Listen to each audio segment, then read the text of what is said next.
안녕하십니까? 서울에 있는 큰 회사의 간부로 일하고 있는 40대 후반의 남자입니다. 저는 3번의 결혼을 했는데요. 제가 장가를 3번 갔다 그러면 다들 이상한 눈초리로 보시는데 사실 사정이 있어 그렇게 되었답니다. 저의 첫 번째 결혼은 슬픔이었고 두 번째 결혼은 끔찍하리만큼 쇼킹했답니다. 어떤 이야기인지 바로 들려드릴게요. 평범한 집안의 장남이었던 저는 학업에 열중해 서울대에 합격했습니다.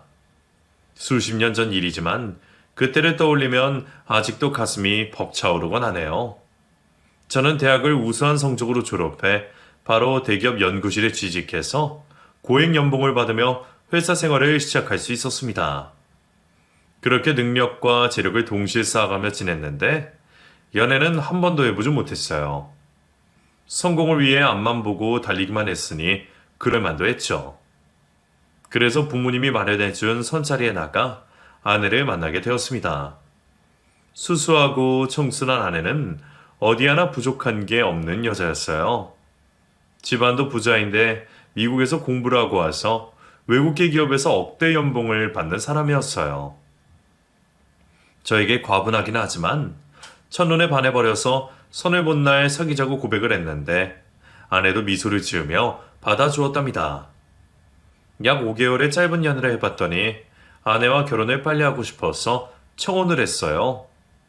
아내 역시 저와 결혼을 염두에 두고 사귄 거라 쉽게 청혼을 받아들였고 양가 부모님도 축하의 말을 전하며 승낙해 주셨답니다. 저희는 서울 한복판에 있는 괜찮은 아파트에 들어가 신혼을 차리고 각자의 회사를 열심히 다니며 결혼 전과 크게 다르지 않게 일상을 보냈어요. 물론 아내와 함께 사는 건 더할 나위 없이 행복했답니다.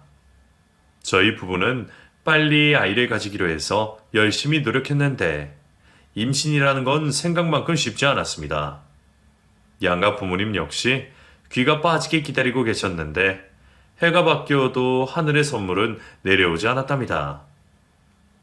연이은 임신 실패로 병원에서 검사를 받아봤는데 아내 몸이 약해서 아이를 갖는 게 어려울 것 같다는 결과를 듣게 되었고 저와 아내는 아이를 포기하기로 하고 둘이서만 쭉 행복하게 살기로 했어요. 강산이 한번 바뀌도록 저희 부부에게는 사소한 문제 없이 아주 잘 지냈어요. 때론 연인처럼 때론 친구처럼 말이죠. 그리고 세월이 흐른 만큼 회사에서도 많은 업적을 쌓게 되어 여러 번 승진을 하게 되어 차장이라는 타이틀까지 달게 되었답니다. 아내도 회사에서 입지를 다져서 과장까지 승진해 서로를 축하할 일이 많았어요.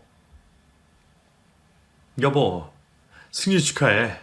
당신이나 나나 승진에 한 번도 미끄러지지 않고 한 번에 올랐네. 고마워, 자기야. 그런데 우리 축하할 일이 또 있어. 또? 그게 뭔데? 나 사실 임신했어. 벌써 4주 차래. 저는 아내가 농담하는 건 줄 알고 바로 기뻐하지 않았어요. 결혼 10년 만에 이런 소식을 들으니 그럴만도 했죠. 당신 농담이지? 이 남자가 왜 이래? 내가 언제 거짓말한 적 있어? 가만히 있어봐. 초음파 사진 보여줄게. 아내는 가방에 있던 초음파 사진과 진료 기록을 보여주며 임신을 증명했어요. 그제야 저는 아빠가 된다는 기쁨에 쾌재를 불렀습니다. 아싸! 나도 아빠가 된다! 내 마누라가 임신을 했다! 이런 선물이 생길지는 상상도 못했지. 10년 동안 나를 이해해주고 아무렇지 않게 대해줘서 고마워. 에이, 고맙긴. 당신이 나랑 결혼해서 살아주는 것만으로도 황송하다고. 여하튼, 우리 이제 부모가 될 준비를 해야겠네? 뭐부터 해야 되지? 이제 겨우 4주 차라니까. 준비는 천천히 해도 된다고. 하지만 저는 아빠가 된다는 기쁨을 주체하지 못하고, 다음날 아기 용품과 옷, 그리고 요람까지 사와서 아기 방을 꾸몄답니다. 10달 동안 아내를 금이야 오기야 귀하게 대했고, 마침내 예쁘고 사랑스러운 딸아이가 태어났어요. 10년 만에 얻은 자식이라 그런지 너무 신기했고 가슴이 벅차올랐습니다. 이 아이를 위해서라면 못할 게 아무것도 없다는 생각까지 들었죠. 그렇게 새 식구가 된 저희는 누구도 부럽지 않게 아주 재미있게 살았습니다. 딸아이가 돌잔치를 했을 때는 결혼식을 했을 때보다 100배는 더 행복했던 것 같아요. 이렇게 나이 40을 지나며 인생의 황금기를 누리며 살게 된 거죠. 하지만 행복한 일이 있으면 불행한 법도 있는 건지 딸아이가 두 돌이 되기 전에 아내가 충격적인 소식을 전했습니다. 여보, 나 위암이래. 뭐? 암이라고? 그럴 리가 없어. 뭐가 잘못됐을 거야. 벌써 병원에 2군데나 가서 검사를 받아봤어. 분명한 암이라고 했어. 저는 한숨을 쉬며 상태가 어느 정도까지 진행되었냐고 물었습니다. 아내는 위암 4기이고 수술과 치료를 받아도 살 수 있는 확률이 10%밖에 되지 않는다는 말을 전했어요. 하늘이 무너지는 기분을 느끼며 아내를 끌어안고 펑펑 울고 신락 같은 희망을 품으며 함께 병원으로 향했답니다. 힘든 수술과 항암 치료를 받아봤지만 암세포는 여전히 아내 몸을 갉아먹고 있었답니다. 그렇게 몇 달을 버티던 아내는 작별 인사도 없이 세상을 떠나고 말았어요. 제 자신보다 소중하고 사랑했던 사람이 떠나니 아무것도 하고 싶지 않았습니다. 너무 슬퍼서 딸아이를 보는 것도 하고 싶지 않아 부모님께 맡겼어요. 회사도 잠시 휴직을 하고 홀로 방 안에만 들어박혀서 3달 동안 술만 마셨습니다. 부모님과 처부모님이 자주 찾아와서 정신 차리라고 일렀지만 쉽게 일어설 수 없었네요. 그래도 딸을 생각해서라도 다시 인생을 살아야 한다는 생각이 샘솟아서 어두운 방을 나왔답니다. 제가 일할 때는 부모님 댁에 딸을 맡겼다가 퇴근하면 데려오길 반복하면서 바쁘게 살다 보니 어느새 마음의 안정을 차리게 되었고 아내를 잃은 슬픔을 잠재울 수 있었습니다. 그렇게 몇 년의 세월을 더 보내자 회사에서 부장 자리에 오르게 되었고 또 몇 년 뒤에는 전무까지 오르게 되었어요. 그 사이 딸아이는 초등학교 3학년이 되어 학교 생활을 재밌게 하고 돌아왔답니다. 그간 여자를 만나지 않고 딸만 보고 살았더니 딸아이가 저에게 말하더군요. 아빠는 재혼 안 해? 어? 자애야, 너 아빠가 결혼하면 좋겠어? 혹시 엄마가 필요한 거니? 둘 다야. 요즘은 결혼 2번 한 사람들도 많다 하잖아. 내 눈치 보지 말고 좋은 여자 있으면 잘 생각해봐. 우리 딸이 언제 이렇게 컸대? 아빠 생각하는 말도 할 줄 알고. 딸이 저를 생각해주는 마음은 고마웠지만 아내를 잃고 9년 가까이 여자를 만나보지 않아 연애 세포가 모두 죽어서 여자한테는 관심도 없었습니다. 제가 재혼해야 한다는 것에 관심을 갖는 건 딸뿐만이 아니었어요. 부모님도 이제 그만 호래비로 살고 새색시를 얻어 평범하게 살아보라며 손해보라고 부추겼습니다. 아직 마음의 준비가 되지 않았다고 말씀드렸더니 저에게 허락도 받지 않고 선자리를 약속 잡으셨답니다. 그래서 결국 아무 생각 없이 선자리에 나가게 되었네요. 상대는 이혼을 한 돌싱에 아이가 없는 여자라고 했어요. 집안도 부유하고 저보다 6살이나 어렸어요. 또 이혼 후 영국에서 공부를 하고 와서 큐레이터로 활동하는 엘리트였답니다. 혜경 씨, 전 딸아이가 있어요. 만약 결혼을 하게 된다면 계속해서 같이 살 거고요.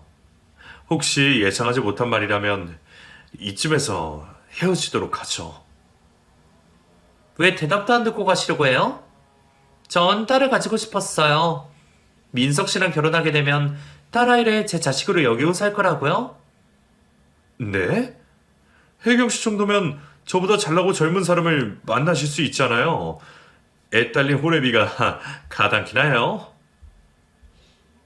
전 민식 씨처럼 인간성 좋은 사람한테 끌려요. 딸아이가 있다고 해서 걸림돌은 되지 않으니 걱정하지 마세요. 적극적으로 저에게 어필을 하며 계속 만나보자고 하더군요.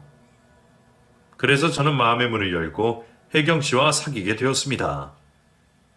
처음에는 별 마음이 없었는데 자꾸 만나다 보니 설렘도 느끼게 되었고 회사에서 일하는 중 눈에 아른거리기도 했답니다.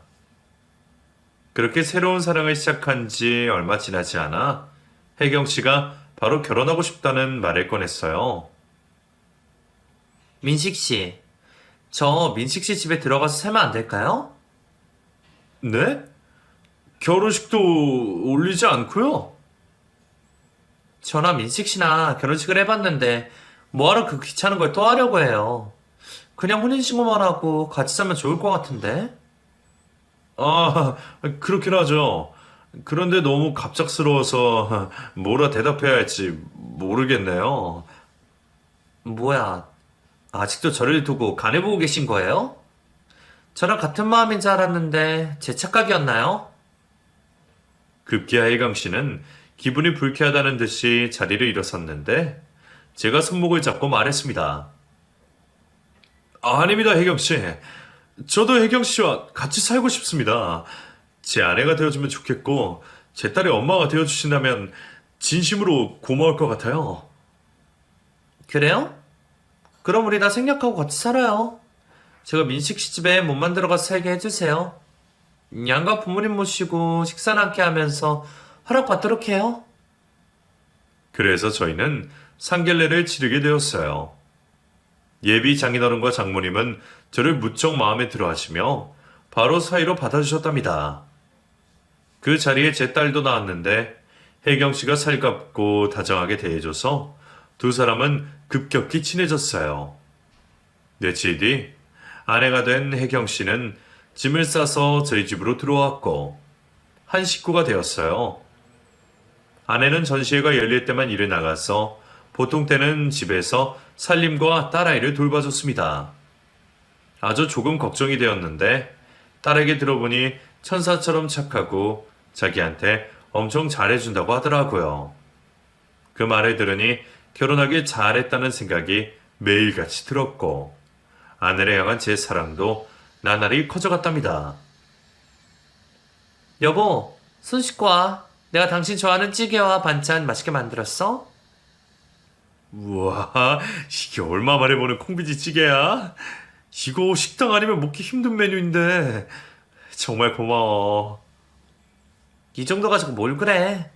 아, 내일 다이 학교에서 학부모 참관 수업이 있다 해서 다녀오려고.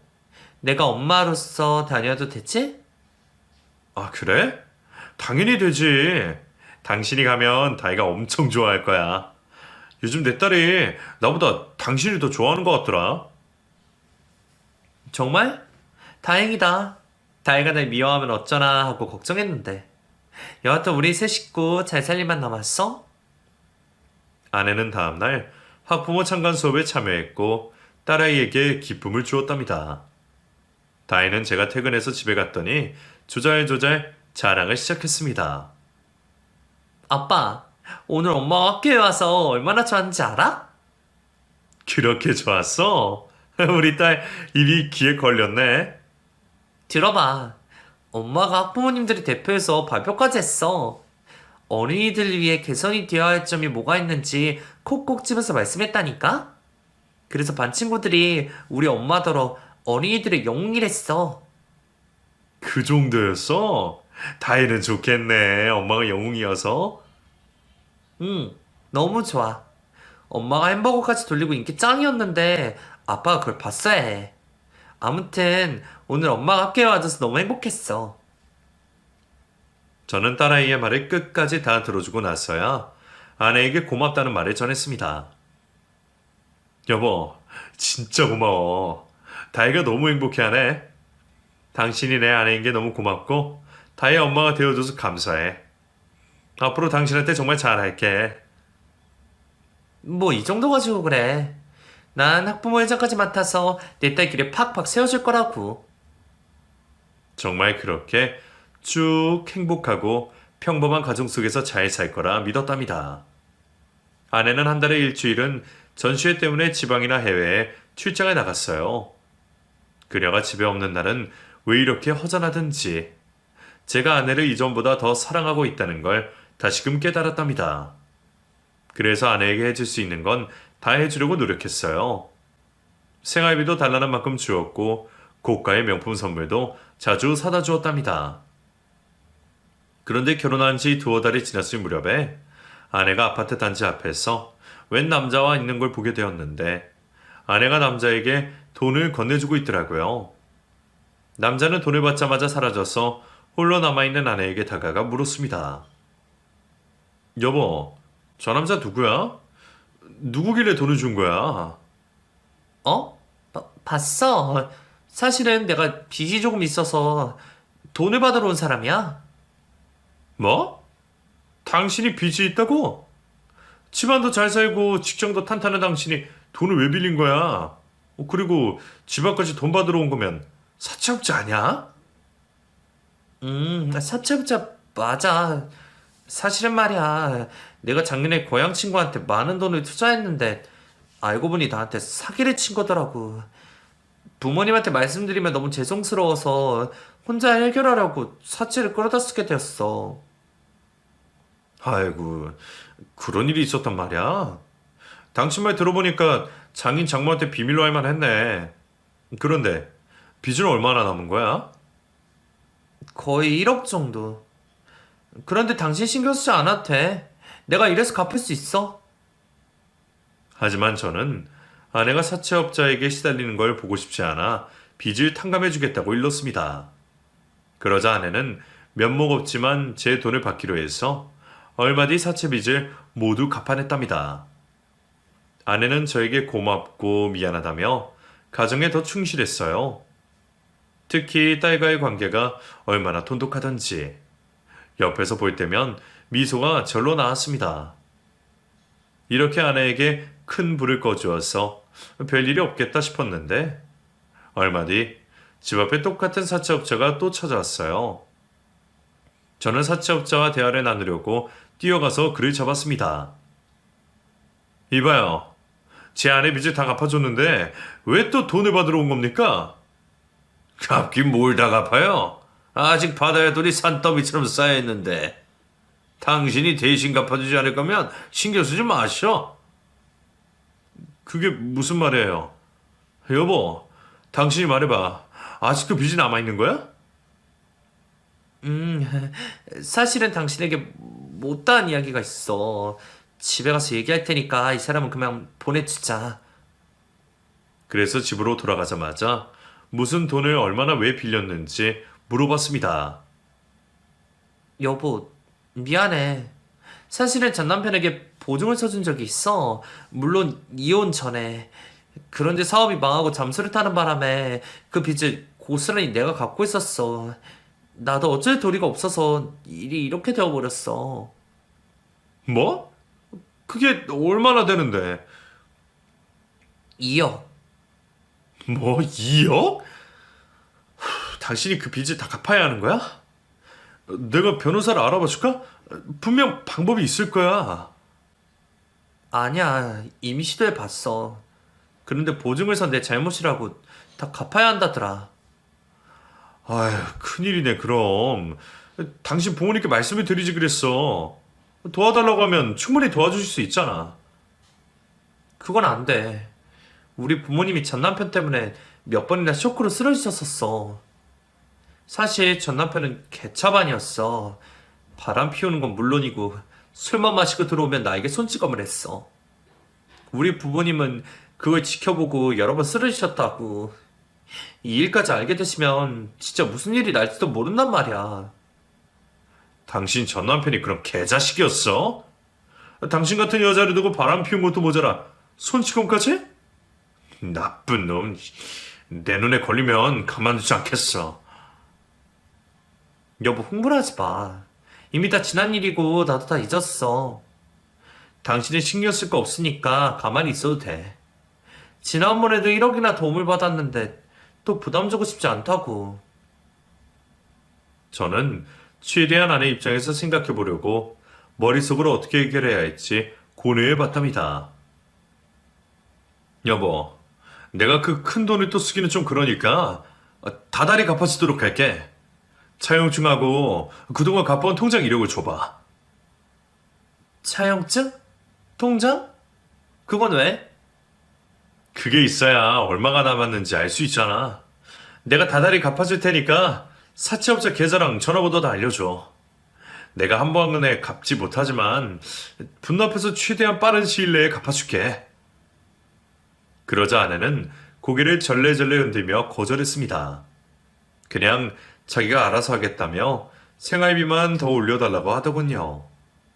끝까지 고집을 부리며 차용증을 가져오지 않아 어쩔 수 없이 생활비에 사채빚을 얹어서 주기로 했습니다.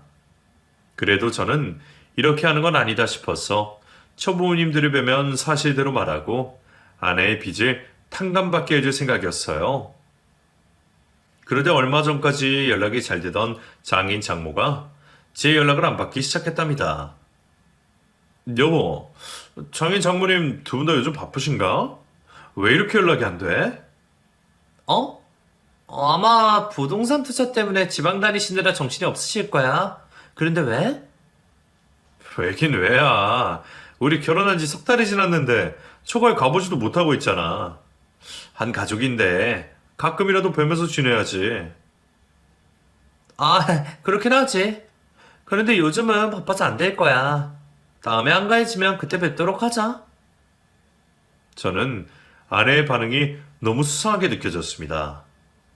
처가에 아내와 살림을 차리기 전 딱 한 번 가본 게 전부인데다 연락도 되지 않는 게 이상했어요. 그래서 아내 몰래 처가에 찾아가 보기로 했답니다.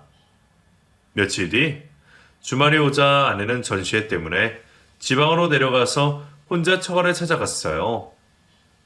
대저택 대문 앞에서 초인종을 누르자 가사 도우미로 보이는 분이 나오셨습니다. 어떻게 오셨어요? 아, 저는 이 집 사회입니다. 장인어른과 장모님을 뵈러 왔어요. 네? 이 집 사이라뇨? 여긴 젊은 부부가 사는 집이에요. 아무래도 잘못 찾아오신 것 같으니 그만 돌아가세요. 그럴 리가요? 제가 몇 달 전에 이 집에서 인사를 드렸는걸요? 아, 그럼 전 주인을 찾아오신 모양이네요. 이 집은 얼마 전 젊은 부부가 이사 왔습니다.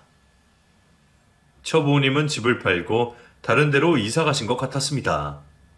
결국 처부모님을 만나지 못하고 연락도 닿지 않아 도로 집으로 돌아오게 되었고, 4일 뒤 전시회 출장에서 돌아온 아내에게 처부모님의 이사를 왜 알리지 않았냐고 물었습니다. 여보, 난 당신 남편 아니야? 왜 부모님 이사한 걸 알리지 않았어? 아, 그거? 서운하게 생각하지 마. 우리 부모님 한 곳에서 오래 사시는 분들이 아니야. 아무리 그래도 그렇지. 그래서 지금 어디서 지내신대? 한번 찾아뵈야겠어. 그러자 아내는 소스라치게 놀라며 대답했습니다. 찾아가게 어딜 찾아가. 지금 두 분은 제주도로 떠나셨어. 여보, 우리 부모님은 워낙 자유로운 분들이라 간섭받는 거 싫어해. 괜히 신경 쓰지 마. 당신은 다혜랑 나만 생각하면 돼. 난 아무리 생각해도 이상한데. 꼭 우리를 피하는 것 같으시다고. 그런 거 아니야. 우리 부모님은 젊어서 일만 하셨기 때문에 노후는 당신들끼리 여가를 보내시길 바란다고. 자꾸 말이 길어지는 것 같은데 그만 좀 따져. 나 취조당하는 기분 드니까 그만하란 말이야. 취조라는 말을 듣자 더는 묻지 못하겠더라고요. 무슨 이유인지 모르지만 저 시부모님이 저와 아내를 피한다는 생각이 들었고 그 이유를 꼭 밝혀야겠다고 마음을 먹었습니다. 그리고 얼마 뒤 아내가 먼저 돈을 요구하더군요. 여보, 미안한데 나 3천만 원만 빌려주면 안 될까? 3천씩이나? 왜? 사채빚은 내가 다달이 갚아주겠다고 했잖아. 이번에는 빚을 갚으려는 게 아니라 내 친한 친구가 암에 걸려서 입원 중인데 수술비랑 치료비가 없어서 도움이 필요해. 저는 아내가 하는 말이 점점 신뢰가 가지 않았습니다. 그래서 솔직하게 아내를 믿지 못하겠다고 거절했어요. 여보, 나랑 산지 겨우 넉 달밖에 되지 않았는데 벌써 이게 몇 번째야? 빚이 산더미인 여자가 친구 수술비를 내주겠다고? 당신이 하는 말이 믿음이 가지 않아. 뭐라고? 그럼 내가 괜히 당신한테 돈을 뜯어내려고 이런다는 말이야? 진짜 어이가 없네. 그리고 나한테 쓴 돈이 그렇게 아까우면 도와주지 말지 그랬어. 나 지금 자존심이 굉장히 상하거든? 날 못 믿는다니까 이거라도 보여줄게. 그러더니 핸드폰 속에 있던 암투병 중인 친구의 사진을 보여주었습니다. 얘가 내 베스트 프렌드야. 거의 30년 지기 친구라고. 남편하고 이혼한 지 꽤 오래됐고 혼자 살다가 위암에 걸렸어. 저는 그 사진을 보자마자 아내에게 사과했습니다. 진짜 암투병 중인 사진이네. 이 사람이 당신 절친이라고? 여보 미안해. 내가 오해를 했어. 됐어. 당신 돈 치사해서 안 받아. 나한테 돈 주는 게 많이 아까워서 그러는 것 같으니까. 그게 아니라 당신의 행동이 좀 이상하고 수상해서 그래. 내가 몰랐던 사채 빚은 어마어마하게 많지.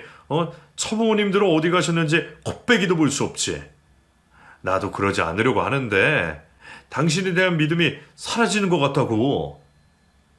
다 얘기해 줬잖아. 빚이 왜 생겼는지. 부모님 원래 자유로운 분들이라고. 도대체 뭐가 수상하다는 거야? 내가 빚은 좀 있지만 금방 갚을 수 있거든? 나 능력 있는 큐레이터라고. 당신 돈 필요 없으니까 잔소리 그만하고 저리 가. 여보 미안해. 내가 오버했어.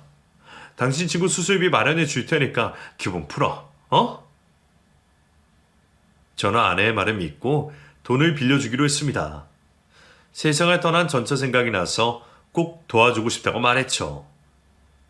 좋아. 지금으로선 수술이 시급하니까 자존심 내세우지 않을게. 바로 나한테 입금해줘. 그리고 나 오늘 밤 친구 옆에 있을 테니까 그런 줄 알아. 여보, 그럼 나도 같이 문병을 갈까? 지금 날 못 믿어서 따라오겠다는 거야? 이렇게 의심하는 거 불쾌해. 당신 안 되겠다. 부부 사이의 신뢰가 깨져버렸으니 더 이상 이 결혼을 유지하고 싶지 않아? 미안해, 여보. 알았으니까 헤어지자는 말 하지 마. 나는 당신과 결혼해서 행복하다고. 내 딸도 당신을 친엄마로 생각하고 있단 말이야. 앞으로 당신 말은 무조건 믿을 테니까 한 번만 용서해줘. 알았어. 나도 감정이 격해져자는 소리니까 마음에 담아두지 마.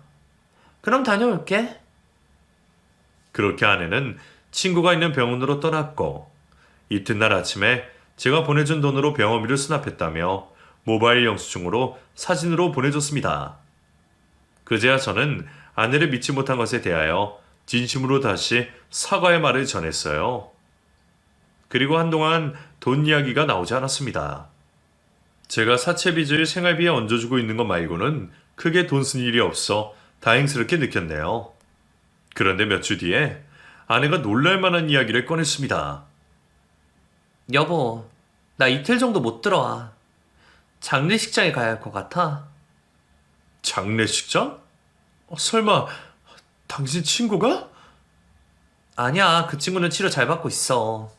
그리고 장례식은 7년 전 이혼한 전 남편이 죽어서 가는 거야. 뭐? 당신 전 남편이라면 바람둥이에다가 술만 마시면 손찌검을 했다고 했잖아. 그런 놈이 죽었다고 당신이 왜 찾아가는 거야? 그러자 아내가 길게 한숨을 내쉬며 아무리 그래도 10년을 같이 산 사람이야. 저승길 잘 가라고 인사는 하고 와야 할 것 같아. 라고 말하더군요. 이게 말이 되는 상황인지 이해하지 못한 저는 어이가 없지만 다녀오라고 전했습니다. 아내가 현관 밖에 나서는 순간 저도 모르게 뒤를 따라 나갔어요. 몰래 미행을 해서 뭐라고 오는 건지 확인할 생각이 들었기 때문입니다. 택시를 탄 아내를 확인하고 제 차로 조심스럽게 따라갔어요. 놓치지 않겠다는 집념과 긴장을 한 채로 말이죠. 이웃과 아내가 내린 곳은 진짜 장례식장이었습니다. 여기까지는 진실이지만 이 안에서 무슨 일이 벌어지는지 두 눈으로 확인하려고 마스크와 모자를 푹 눌러 쓰고 장례식장 안으로 들어갔답니다. 조문객들이 꽉 차 있는 데다 떠들썩해서 아내가 전 남편 가족들과 무슨 대화를 하는지 들을 수는 없었습니다. 그런데 감정이 격양되어 다투고 있는 중인 건 알 수 있었답니다. 자정이 가까워지자 조문객들이 서서히 빠지면서 장례식장은 조용해졌고 귀를 기울일 수 있었어요. 아내와 전 남편 식구들은 영정사진 앞에서 가시가 돋친 목소리로 다투는 대화가 오갔답니다. 니년이 여기가 어디라고 와. 당장 나가. 글쎄, 저는 제 딸을 데려다 키울 테니 양육비 2억 주세요. 그의 재산이 많았으니까 그 정도는 충분히 줄 수 있잖아요. 제가 양육권 소송을 하면 성수할 거라는 거 아시죠? 엄마가 멀쩡히 살아있는데 당신들이 서림이를 키울 수 있을 것 같아요? 좋은 말 할 때 내 딸과 그의 재산을 넘기세요. 저 충분히 자격 있다고요. 충격이었습니다. 자식이 없다던 아내에게 딸이 있었답니다. 이것만 해도 큰 거짓말이었는데 이어지는 대화는 저를 미치게 만들었어요. 이년이 어디서 협박이야? 부모 없고 불쌍하게 살아온 년의 가족으로 받아줬더니 바람이 나서 내 아들과 네 새끼를 다 버리고 도망갔잖아. 여기서 그 얘기가 왜 나와요? 어머님 아들이 하도 남자 고시를 못해서 내가 바람이 난 거 아니에요. 그리고 합의 이혼을 했는데 무슨 도망을 갔다고 생사람을 잡아요? 주둥이만 살아서 나불나불 대는구만. 그래서 그 도박 중독 상간남한테 또 돈을 갖다 바치려고 우리한테 돈을 뜯으러 온 거냐? 난 죽었다 깨어나도 내 손녀와 아들 돈을 빼앗기지 않을 게다. 법으로 할 테면 해봐. 어머님, 안 되겠네. 제가 양육권 가지고 가서 서림이 피 말리게 해줘야 정신 차리겠어요? 어머님이 애지중지하는 손녀를 굶겨가며 거지처럼 자라는 꼴을 보고 싶으면 마음대로 하세요? 그 말을 듣자 저는 광분하고 말았습니다. 자식을 두고 그따위 말을 떠들어대는 아내를 도저히 용서할 수 없었습니다. 저는 모자와 마스크를 벗고 영정사진 앞에 모여있는 식구들에게 모습을 드러냈어요. 실례합니다. 이야기를 듣다 보니 가만히 있을 수가 없었습니다. 저는 이 여자의 현 남편입니다. 저도 이야기에 끼어도 될까요? 제 모습을 본 아내는 스스라치게 놀랐습니다. 여보, 당신이 여기 웬일이야? 그게 지금 중요한가? 당신한테 딸이 있다는 것도 놀라운데 딸을 가지고 장사를 하려고 해? 아까 뭐라 했지? 양육권을 빼앗고 딸을 굶기면서 키우겠다고? 그게 엄마가 돼서 할 소리야? 제가 큰 소리를 내자 아내의 시모가 제 눈을 보며 말문을 열었습니다. 여기 잘 왔습니다. 당신도 이년한테 오고 잡힌 것 같군요. 이년은 지금도 도박 중독자 상간남에게 도박비를 갖다 바치면서 살고 있다고요. 내가 알기로는 그 도박 중독자가 이년을 이용해서 남자들 등쳐보고 있을 겁니다. 혹시 당신도 이년한테 돈을 준 거 있습니까? 네.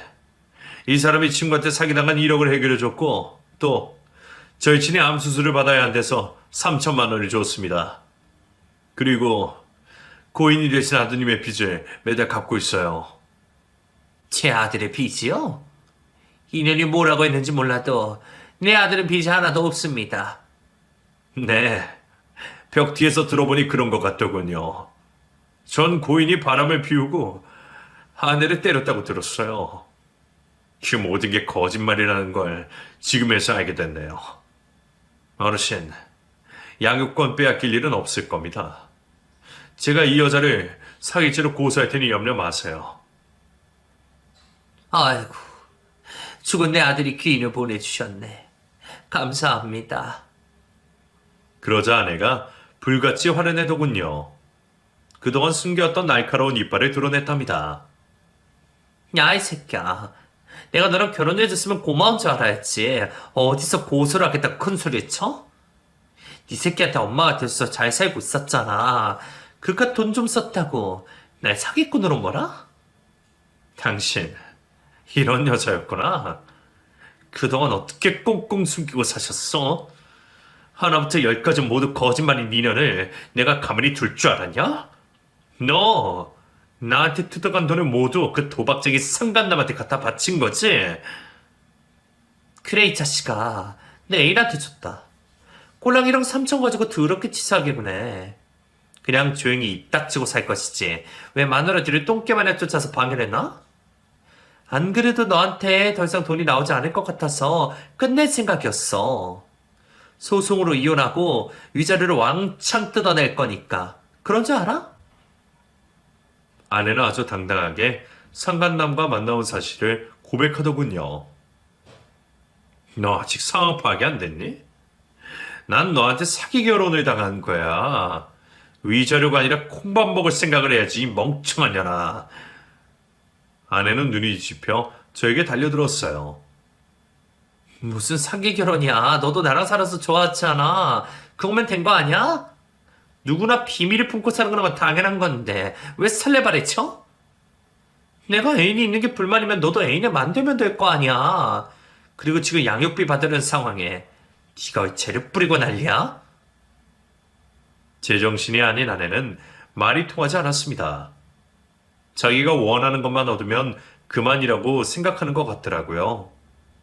제 멱살을 잡고 쌍욕을 계속하길래 어쩔 수 없이 힘껏 뺨을 한 대 갈겼어요.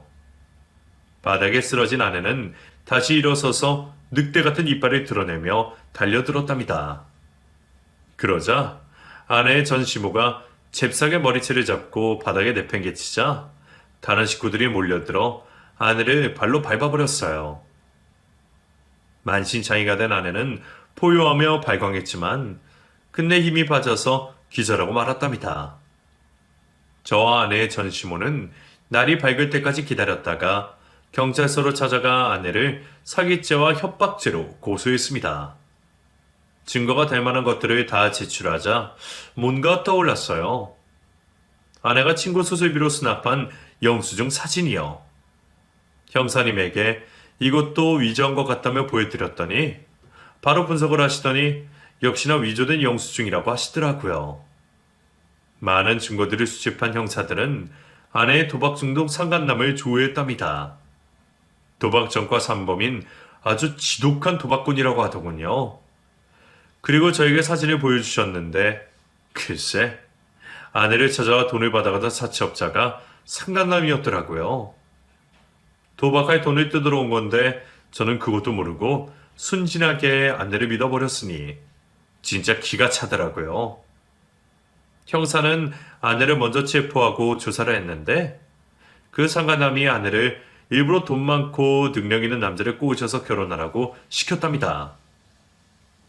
그래서 제가 표적이 되어 사기 결혼을 당한 거고요. 장인 장모는 당연히 가짜였고 집도 가사도우미에게 뒷돈을 주고 집이 비는 시간에 저를 불러서 연기를 한 거랍니다. 정말 작정하고 저를 속인 거였죠. 또 명문대는커녕 중학교도 간신히 졸업한 불량 청소년이라는 것도 알게 되었고 큐레이터라는 직업도 가짜였습니다. 저를 만나기 전에는 식당에서 일한 돈을 상간남 도박비로 줬다고 하네요. 이런 여자와 결혼을 했으니 아주 미칠 노릇이었습니다. 형사들은 바로 상간남을 사기죄로 수배를 해서 얼마 뒤 체포를 하게 되었는데 도박장에서 화투를 치다가 잡혔답니다. 제가 준 돈은 모두 도박으로 날려서 돌려받기 힘들 거라고 형사가 말하더군요. 너무 화가 나고 억울하지만 제가 결정하고 줬으니 누굴 탓할 수 있겠습니까? 모자란 제 탓을 하고 그 돈을 잊어버렸습니다. 얼마 뒤 저는 혼인무효 소송까지 하게 되어 아내와 남남이 되었고 사기죄로 재판을 하는 날 증인으로 참석해 그 더러운 면상을 또 봐야 했답니다. 아내는 저를 누려보며 이를 바득바득 갈고 있었고 반성하는 태도는 찾아보기 힘들었습니다. 상간남에게 얼마나 홀렸는지 재판 중에도 상간남을 두둔하고 모든 잘못은 자기에게 있다고 하더라고요. 요즘 가스라이팅이 무섭다고들 하는데 아내도 상간남에게 제대로 가스라이팅을 당하고 있는 것 같았습니다. 그러니 저와 결혼해서 돈을 뜯어내 그놈에게 도박하라고 갖다 바쳤겠죠. 두 인간은 징역을 선고받자 미친 듯이 날뛰며 판사에게 욕설을 뱉어냈답니다. 덕분에 법정 모욕죄가 추가되어 감옥에서 살 날이 늘어났답니다. 정말이지 막장 중에 막장 인간들이었습니다. 그렇게 두 년놈들은 그대로 감옥에 들어가게 되었고 저와 아내 전시모는 악수를 하며 헤어졌답니다. 이봐요. 마누라 잘못 골라서 고생 많았어요. 돈을 많이 잃어서 속이 쓰리겠지만 이렇게 천벌을 받게 되었으니 다 잊고 새 출발하세요. 네, 어르신. 어르신도 손녀딸과 행복하게 지내세요. 다시 누가 손녀딸을 빼앗아가지 못하니 걱정하지 마시고요. 이게 다 선생 덕분이에요. 진짜 내 아들이 보내준 기인 같네. 어쨌든 다음에 볼 기회가 있다면 좋은 일로 만납시다. 네, 어르신. 다음에 좋은 일로 다시 만나요. 아내와 상간남을 응징한 저희 두 사람은 그렇게 이별하고 각자의 자리로 돌아갔습니다. 집으로 돌아가자 딸아이가 엄마를 찾았는데 뭐라고 해야 할지 모르겠더라고요. 그렇게 좋아하고 사랑하던 새엄마가 알고 보니 정신병자의 사기꾼이라고 말했다간 큰 충격을 받을 것 같아 이렇게 말했습니다. 다야, 미안하지만 새엄마와 아빠가 서로 맞지 않는 부분이 있어서 헤어지게 됐어. 다혜 너한테는 진심으로 미안하다. 그게 정말이야? 새엄마는 떠나면서 뭐라 그랬어? 내 얘기 안 해? 당연히 했지. 우리 다혜를 평생 잊지 못할 것 같다고 하더라.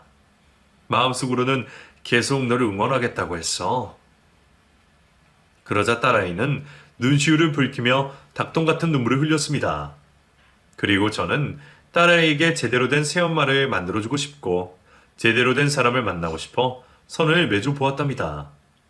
결혼정보업체에 등록했기 때문에 사기꾼은 있을 수가 없어 안심하고 여러 여자를 만났어요. 그러다 정말 참하고 예쁜 사람을 만나 인연을 맺게 되었습니다. 그녀도 저처럼 사별을 했다며 서로의 상처를 보듬어주고 만나면 좋겠다고 하더군요. 그리고 사귄 지 얼마 되지 않아 딸아이가 그녀를 만나게 되었는데 엄청 좋아했습니다. 감옥에 간 그 여자는 기억도 하지 않는 것 같더라고요. 그래서 전 용기를 내어 다시 결혼을 결심하고 그녀에게 청혼을 했답니다. 다행히 제 마음을 받아주어서 부부의 연을 맺게 되었죠. 두 번째 결혼이 무효이긴 하지만 결혼을 3번이나 하게 되었네요. 지금의 아내와 딸아이는 둘도 없는 모녀 사이로 잘 지내고 있고 저와도 인고 부부가 되어 행복하게 지내고 있습니다. 이렇게 저의 쇼킹한 과거 이야기를 몇 자 적어봤는데 다시 생각해도 두 번째 아내는 끔찍한 여자네요.